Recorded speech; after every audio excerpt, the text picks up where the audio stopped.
Hello, രേവതിയുടെയും സച്ചിയുടെയും അടുത്ത ആഴ്ചയിലെ complete video ആയിട്ടാണ് ഇന്ന് വന്നിട്ടുള്ളത്. അപ്പൊ ഫസ്റ്റ് ടൈം ആണ് നമ്മൾ വീഡിയോ ചെയ്യുന്നത്. അപ്പൊ എല്ലാവരും സപ്പോർട്ട് പ്രതീക്ഷിക്കുന്നു. അങ്ങനെ ആദ്യരാത്രി ആഘോഷിക്കാനായിട്ട് രേവതി ഇങ്ങനെ ഒരുങ്ങി റെഡി ആയിട്ടൊക്കെ ഇരിക്കുകയാണ്. ഈ സമയത്ത് വന്നിട്ട് ചന്ദ്ര ചോദിക്കുന്നുണ്ട്, എന്താണ് നിനക്ക് നാണമില്ലേ, ഫസ്റ്റ് നൈറ്റ് ഒക്കെ ആഘോഷിക്കാന്നൊക്കെ ഓർത്തിരിക്കുകയാണോ? എങ്കിൽ നീ ഒരു കാര്യം കണ്ടോ, ഇന്ന് നീ അവന്റെ വിശ്വരൂപം കാണാൻ പോകുന്നേ ഉള്ളൂ. ഇന്നുകൊണ്ട് നിന്റെ എല്ലാ അഹങ്കാരവും തീർന്നോളൂ എന്നൊക്കെ പറയുമ്പോൾ കൂട്ടുകാർ പറയുന്നത്, ചന്ദ്ര അങ്ങനൊന്നും പറയണ്ടെന്ന് പറയുമ്പം, അല്ല ഇവള് മനസ്സിലാക്കണം എന്താണ് കാര്യം എന്നുള്ളത്. മഹാറാണി ചമഞ്ഞിരിക്കുകയല്ലേ, നിന്റെ ജീവിതം നായ നക്കിയടി എന്നൊക്കെ പറഞ്ഞിട്ട് ഇങ്ങനെ ഓരോന്നൊക്കെ പറഞ്ഞ് അവളെ വിഷമിപ്പിക്കുന്നുണ്ട്. രേവതി ആണെങ്കിലും വല്ലാത്തൊരു മാനസികാവസ്ഥയിൽ വിഷമിച്ചിരിക്കുമ്പം സച്ചിയുടെ അച്ഛൻ വന്നിട്ട്, രാജേന്ദ്രൻ വന്നിട്ട് അവളെ വഴക്ക് പറഞ്ഞിട്ട്, അങ്ങനെയൊക്കെ എന്തിനാ മോളോട് പറഞ്ഞെന്നൊക്കെ ചോദിച്ചിട്ട്, ഒരുങ്ങിയിരിക്കുന്നത് നല്ലതൊക്കെ തന്നെയാണെന്ന് പറഞ്ഞ് ചന്ദ്ര കളിയാക്കുന്നുണ്ട് കേട്ടോ. ചന്ദ്ര കൂട്ടുകാരോട് പറയാണ്, അവൻ ഇത്ര ദിവസമേ മാലയിട്ടേക്കുമായിരുന്നു, അതുകൊണ്ട് അവന്റെ വിശ്വരൂപമൊന്നും അവള് കാണാഞ്ഞത്. സന്ധ്യയാകുമ്പം അവൻ വരുമ്പം അവൾ മനസ്സിലാക്കിക്കോളും, നാലുകാലെ കയറുന്ന സച്ചിയുടെ വിശ്വരൂപം എന്താണെന്നുള്ളത് അവൾ മനസ്സിലാക്കിക്കോളും. അവസാനം രാജേന്ദ്രൻ അവരുടെ അമ്മയെ സഹായിക്കാൻ വേണ്ടി ചെയ്തത് എത്ര വലിയ കൊടും പാപമായിരുന്നു എന്നുള്ള കാര്യം അവൾ മനസ്സിലാക്കിക്കോളും എന്നൊക്കെ പറയുന്നുണ്ട് കേട്ടോ. അങ്ങനെ രാജേന്ദ്രൻ ഇതൊക്കെ ഓർത്ത് അങ്ങനെ വല്ലാണ്ട് വിഷമിച്ച് നിൽക്കുകയാണ്. ഈശ്വര, സച്ചി അങ്ങനെ ആയിരിക്കും വരിക എന്ന് ഓർത്തിട്ട് അങ്ങനെ മാലിട്ടുണ്ടെങ്കിൽ ഇത്രയും ദിവസം സച്ചിക്ക് യാതൊരു പ്രശ്നങ്ങളില്ലായിരുന്നു. അങ്ങനെ സച്ചിയുടെ കാറ് വരുന്ന കാണുമ്പോഴത്തേന് രാജേന്ദ്രൻ വല്ലാണ്ട് വിഷമിച്ച് നിൽക്കുകയാണ്. ചന്ദ്രയാണെങ്കിൽ ഇങ്ങനെ ഇതായിട്ട് നിൽക്കുകയാണ് കേട്ടോ. ഇപ്പം അവൻ വരും, അവക്കിട്ട് കിട്ടുമെന്നൊക്കെ പറഞ്ഞിട്ട്. രേവതി ആണെങ്കിലോ ടെറസിന് മുകളിൽ ഇങ്ങനെ ഒരുങ്ങി ബസ്സിനൊക്കെ ആഘോഷിക്കാൻ വേണ്ടി ഒരുങ്ങിയിട്ട് ഇങ്ങനെ അവിടെ നിൽക്കുകയാണ്. ആഘോഷിക്കാൻ വേണ്ടിയിട്ടല്ല, ശരിക്കും ഒരുങ്ങി നിന്നേ ഉള്ളൂ കേട്ടോ. അപ്പൊ അവൾക്ക് മനസ്സിലാവില്ല സച്ചിയുടെ സ്വഭാവമൊക്കെ എന്താണെന്നൊക്കെ ഉള്ളത്. അതുകൊണ്ട് ഇങ്ങനെ മാറി നിൽക്കുകയാണ്. അപ്പൊ സച്ചി വന്ന് ഇറങ്ങുമ്പം ശരിക്കും ഞെട്ടിപ്പോകുന്നത് ചന്ദ്രയാണ്. കാരണം പച്ചയ്ക്ക് ഇറങ്ങിയാണ് കേട്ടോ സച്ചി. അതായത് അവൻ തുള്ളി പോലും ആൽക്കഹോളിക് അല്ലാതെ ഇറങ്ങി വരികയാണ്. ഫസ്റ്റ് ടൈം ആയിട്ടാണ് അങ്ങനെ ചന്ദ്ര അവനെ കാണുന്നത്. അപ്പൊ രാജേന്ദ്രൻ ചോദിക്കാണ്, എങ്ങനെ ഉണ്ടടി, നീയല്ലേ പറഞ്ഞത് അവൻ കുടിച്ചിട്ടേ വരുള്ളൂ എന്ന്, ഇപ്പൊ കണ്ടോ അവന്റെ മാറ്റം, നീ കണ്ടോ? അങ്ങനെ ആ ഒരു ഐശ്വര്യമുള്ള പെൺകുട്ടി വീട്ടിലേക്ക് വന്ന് കയറുമ്പോൾ അങ്ങനെയാണെന്നൊക്കെ പറയുമ്പോഴേക്കും ചന്ദ്രൻ ഇങ്ങനെ കളിപ്പിച്ച് നിൽക്കാണ് കേട്ടോ. എന്താണ് ഇവന് സംഭവിച്ചെന്നൊക്കെ ഓർത്തിട്ട്. ശരിക്കും സ്വന്തം മകൻ കുടിച്ചിട്ട് വരാത്തതിലല്ല അവർക്ക് വിഷമം, അവളുടെ മുറിയിൽ പോയിട്ട് അവളുടെ ബഹളം വെക്കാത്തതിലാണ് കേട്ടോ ചന്ദ്രയ്ക്ക് ശരിക്കും വിഷമമാവുന്നത്. അങ്ങനെ സച്ചി മുറിയിലേക്കൊക്കെ കയറി പോകുന്നുണ്ട്. ആ സമയത്ത് മുറിയൊക്കെ ഇങ്ങനെ അലങ്കരിച്ചിട്ടേക്കുന്ന പോലെ തന്നെ അവൾ ഇങ്ങനെ ഒരുങ്ങി നിൽക്കുകയാണ്. എന്താ കാര്യം എന്ന് ചോദിക്കുകയാണ്. ദാ പാല് എന്ന് പറയുമ്പോഴേക്കും, എന്തിനാ പാല്, ഞാൻ പാലൊന്നും കുടിക്കാറില്ല എന്ന് പറഞ്ഞിട്ട് പാല് മേടിച്ച് അങ്ങോട്ട് വെക്കുകയാണ്. അപ്പോഴാണ് നമ്മൾ കാണുന്നത് സച്ചി അരക്കെട്ടിലൊരു കുപ്പിവായിലുണ്ടോ കയറി വന്നിട്ടുള്ളത്. പുറമേ കാണുമ്പോൾ എല്ലാവരും കാണുമ്പോൾ അവൻ പെർഫെക്റ്റ് ആയിട്ടായിരുന്നെങ്കിലും അവന്റെ വയറിനുള്ളിൽ ഒരു വെച്ചോണ്ടാന്നിട്ട് വന്നിട്ടുള്ളത്. അപ്പൊ ഇത് കാണുമ്പോഴേക്കും രേവതി ഞെട്ടി പോകുന്നുണ്ട് കേട്ടോ.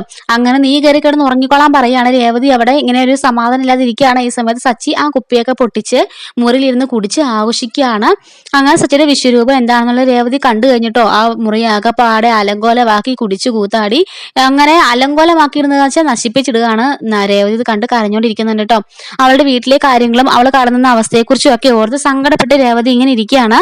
അപ്പൊ ഒരു ഗത്യന്തരം ഇല്ലാതെ രേവതി ആ മുറിക്കുള്ളിൽ ഇരിക്കുന്നുണ്ട് കേട്ടോ. അങ്ങനെ രാവിലെ ആവുന്നു. രാവിലെ ഏകദേശം 9 മണിയായിട്ട് പോലും രേവതിയുടെ മുറിയിൽ നിന്ന് ഒരു അനക്കവും ഇല്ല, ആരും എഴുന്നേക്കുന്നില്ല. അപ്പോഴേക്കും ചന്ദ്ര പറയാണ്, എങ്ങനെയുണ്ട്, നിങ്ങളല്ലേ പറഞ്ഞത് അവള് നേരത്തെ കാലത്ത് എഴുന്നേറ്റ് വീട്ടില് ജോലിയൊക്കെ ചെയ്യുന്നവളാന്നൊക്കെ, ഇപ്പൊ എങ്ങനെയുണ്ട്, രാവിലെ 9 മണി എന്നിട്ട് പോലും അവർ എണീച്ചിട്ടില്ല എന്ന് പറയുന്നുണ്ട്.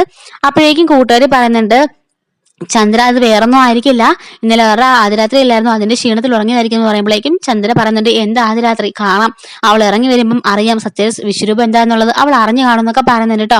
അങ്ങനെ അവിടേക്ക് പോയി വിളിക്കുമെന്ന് രാജേന്ദ്രൻ പറയുമ്പോൾ ചന്ദ്ര പറയാണ്, ഞാൻ അവളുടെ മുറിയിൽ പോയി അവളെ വിളിക്കണമെന്നാണ് നിങ്ങൾ പറയുന്നത്, ഒരിക്കലും സംഭവിക്കില്ല, ഞാൻ അവളുടെ മുറിയിലേക്ക് പോയില്ല എന്ന് പറയുമ്പോഴേക്കും ആ കൂട്ടുകാർ പറയുന്നത് ഞാൻ പോയി വിളിക്കാന്ന്. അങ്ങനെ ആ കൂട്ടുകാർ പോയിട്ട് വിളിക്കുമ്പോഴേക്കും, അയ്യോ സമയത്ത് താമസിച്ചല്ലോ എന്ന് പറഞ്ഞിട്ട് അവൾ ഇറങ്ങി വരുന്നുണ്ട്. എന്നിട്ട് പോയി പെട്ടെന്ന് തന്നെ പോയി കുളിച്ചിട്ട് വരുന്നുണ്ട് കേട്ടോ. അപ്പോഴേക്കും ചന്ദ്ര ചോദിക്കുകയാണ്, ഇതാണ് ഞാൻ പറഞ്ഞത് പുത്തനച്ചി പരപ്പുറം തൂക്കുമെന്ന്, ഇപ്പൊ മനസ്സിലായില്ലേ? ഇന്ന് കുറച്ച് ദിവസങ്ങളിൽ എന്തായിരുന്നു, രാവിലെ എണീച്ച് കാപ്പി ഇടുക, കോഫി ഉണ്ടാക്കുക, എന്തൊക്കെ ജോലികൾ ചെയ്തവളാ, ഇപ്പൊ കണ്ടില്ലേ 9 മണിയായിട്ട് എണീച്ച് വന്നിട്ടില്ല എന്ന് പറയുമ്പോഴേക്കും രേവതി പറയാണ്, അത് അമ്മയെ ഞാൻ ക്ഷീണം കൊണ്ട് ഉറങ്ങിപ്പോയതെന്ന് പറയുമ്പോഴേക്കും രാജേന്ദ്രനും ആ കൂട്ടനും ചിരിക്കുകയാണ് കേട്ടോ. ശരിക്കും അവൾ ഉദ്ദേശിച്ചത് ഇന്നലെ ഉറങ്ങിയിട്ടേ ഇല്ലല്ലോ, അവളെ കരഞ്ഞുകൊണ്ടൊക്കെയാണ് നേരം വിളിപ്പിച്ചത്, ആ കാര്യം ഓർത്തിട്ടാണ് പറഞ്ഞത്. സച്ചി ഇതുവരെ എഴുന്നേറ്റില്ല എന്ന് രാജേന്ദ്രൻ ചോദിക്കുമ്പോൾ ഞാൻ പോയി വിളിക്കാമെന്ന് പറഞ്ഞിട്ട് രേവതി മുകളിലേക്ക് കയറി പോകുന്നുണ്ട് കേട്ടോ. അങ്ങനെ മുകളിലേക്ക് ചെല്ലുന്ന സമയത്ത് റൂം ഇങ്ങനെ അലങ്കോലമായിട്ട് കിടക്കാണല്ലോ. അപ്പോഴേക്കും പോയി വിളിക്കുകയാണ് സച്ചിയെ, എന്താടി എന്ന് ചോദിക്കുമ്പോഴേക്കും, അല്ല അച്ഛൻ വിളിക്കുന്നു പറയാണ്. ഈശ്വര, ഒച്ച താമസിച്ചു എന്നും പറഞ്ഞിട്ട് സച്ചി പെട്ടെന്ന് ചാടി ഇരുന്നേക്കാണ്. ഇവിടെ എല്ലാം അലങ്കോലമായിട്ട് കിടക്കാണല്ലോ, നീ ഇതൊക്കെ ഒന്ന് പറക്കി ഒതുക്കാമോ എന്ന് ചോദിക്കുമ്പോൾ അവൾ മിണ്ടാതെ നിൽക്കുകയാണ്. എന്താടി, പറ്റുമെങ്കിൽ പറ്റുമെന്ന് പറ, ഇല്ലെങ്കിൽ ഇല്ലെന്ന് പറയുമ്പോൾ ശരി ഞാൻ ഒതുക്കിക്കൊള്ളാന്ന് പറഞ്ഞിട്ട് അവൾ പെട്ടെന്ന് അവിടെ എല്ലാം ഇതാക്കുന്നുണ്ട്. അതിന് മുമ്പ് തന്നെ കുപ്പിയെല്ലാം അവൻ കൊണ്ട് കളയുന്നുണ്ട് കേട്ടോ. അങ്ങനെ സച്ചിയും കുളിച്ചിട്ട് വരുന്നുണ്ട്. ഈ സമയത്ത് രാജേന്ദ്രൻ അവളോട് പറയാണ്, ആ, ചന്ദ്ര പറയുന്നു നീ പോയിട്ട് കോഫിയും കാപ്പിയൊക്കെ ഉണ്ടാക്കുക, അവന് വേണ്ടിയുള്ളത് ഉണ്ടാക്കാൻ പറയുന്നു. എന്താ അമ്മ ഉണ്ടാക്കേണ്ടതെന്ന് ചോദിക്കുമ്പോൾ എന്താണെങ്കിലും നീ ഉണ്ടാക്കി തരുവോടിന്ന് ചോദിക്കുകയാണ്. അപ്പോഴേക്കും രാജേന്ദ്രൻ പറഞ്ഞു, നീ എന്തിനാ അവളോട് ചൂടാവുന്നത്, മര്യാദയ്ക്ക് പറഞ്ഞ അവൾക്ക് മനസ്സിലാവില്ലെന്ന് ചോദിച്ചിട്ട് മോളെ സച്ചിക്ക് പൂരിയും കിഴങ്ങറിയും വലിയ ഇഷ്ടമാണ് മോള്, അത് പോയി ഉണ്ടാക്കുമെന്ന് പറയുമ്പോഴേക്കും ശരി അച്ഛാന്ന് പറയാണ്. അങ്ങനെ അവൾ ഭൂരി ഉണ്ടാക്കാൻ വേണ്ടി അകത്തേട്ട് കയറി പോകുന്നു. അങ്ങനെ ഭൂരിയും കിഴങ്ങറിയും ഒക്കെ ഉണ്ടാക്കുന്നുണ്ട് കേട്ടോ. ഈ സമയത്ത് സച്ചി ഓട്ടത്തിന് വേണ്ടി ഇറങ്ങുകയാണ്. അപ്പോഴേക്കും രാജേന്ദ്രൻ പറയണം, എടാ അവള് ഭൂരിയും കിഴങ്ങറിയൊക്കെ ഉണ്ടാക്കിയിട്ടുണ്ട്, മോൻ കഴിച്ചിട്ട് പോകുന്നു പറയുമ്പോൾ വേണ്ടച്ചാന്ന് പറയാണ്. എങ്കിലും അവൾ ഉണ്ടാക്കിയതല്ലേ മോൻ കഴിക്കുകയെന്ന് പറയുമ്പോഴേക്കും ശരിയെന്ന് പറഞ്ഞ് നിൽക്കുകയാണ്. അപ്പോഴേക്കും ഇവൾ ഉണ്ടാക്കിയതൊക്കെ കൊണ്ട് കൊടുക്കുമ്പോൾ സച്ചിക്ക് ഒത്തിരി ഇഷ്ടപ്പെടുന്നുണ്ട്, നല്ല ടേസ്റ്റ് ഉണ്ടെന്ന് പറയാണ്. എന്നിട്ട് നിന്റെ മുത്തശ്ശി ഉണ്ടാക്കുന്ന ആണല്ലോ നിനക്ക് ഇഷ്ടപ്പെട്ടത്, ഇപ്പൊ നിന്റെ പെണ്ണുമ്പോൾ ഉണ്ടാക്കുന്ന നിനക്ക് ഇഷ്ടപ്പെട്ടോളാം ചന്ദ്രൻ ചോദിക്കുമ്പോൾ നല്ല ടേസ്റ്റ് ഉണ്ട് അമ്മയെ, മുത്തശ്ശി ഉണ്ടാക്കുന്നതിനേക്കാളും ടേസ്റ്റ് ഉണ്ടെന്നൊക്കെ പറഞ്ഞ് അവൻ കഴിക്കുന്നുണ്ട്. അങ്ങനെ പോകാൻ ഇറങ്ങിയപ്പം ആദ്യമായിട്ട് സച്ചി പറയാണ്, അതെ കുറച്ച് പൊതിഞ്ഞുങ്ങൾ എടുത്തു എന്ന് പറയുന്നു. അപ്പോഴേക്കും എല്ലാവരും ഞെട്ടിപ്പോവാൻ കേട്ടോ. കാണാൻ ഇതുവരെ സച്ചി അങ്ങനെ പുറത്തു പോയേ കഴിച്ചിട്ടുള്ളൂ. പൊതിഞ്ഞെടുത്തോളാൻ പറയുമ്പോഴേക്കും എല്ലാവരും ഞെട്ടുന്നുണ്ട് കേട്ടോ. അപ്പൊ അവള് കുറച്ച് വെള്ളം കൂടെ കൊണ്ടുവന്ന് കൊടുക്കുകയാണ്. വെള്ളം കൊണ്ടുപോയി ഞാൻ തന്നെ സ്കൂൾ കുട്ടിയാണ് എവിടെയും ചോദിക്കുമ്പോഴേക്കും അതല്ല പുറത്തുനിന്ന് വെള്ളം ഒന്നും മേടിച്ച് കുടിക്കണമല്ലോ എന്ന് ഓർത്തിട്ട് തന്നാന്ന് പറയാണ്. അങ്ങനെ അതും കൊണ്ട് അവന് അങ്ങനെ പോകുന്നു കേട്ടോ. അങ്ങനെ ബസ് സ്റ്റാൻഡിൽ ചെല്ലുമ്പോഴേക്കും എല്ലാവരും എങ്ങനെ ഉണ്ടാകുന്ന ഫസ്റ്റ് നൈറ്റ് എന്നൊക്കെ ചോദിച്ച് കളിയാക്കുന്നുണ്ട്. അത് എന്നൊക്കെ പറഞ്ഞിട്ട് പെട്ടെന്ന് ഒരു കോൾ വരുമ്പോൾ ഓട്ടം വന്നു എന്ന് പറഞ്ഞിട്ട് അവൻ അങ്ങ് പോകുന്നുണ്ട് കേട്ടോ. അതിനുശേഷം കാണിക്കുന്നത് മറ്റേ അവൻ സുധീനെയാണ്.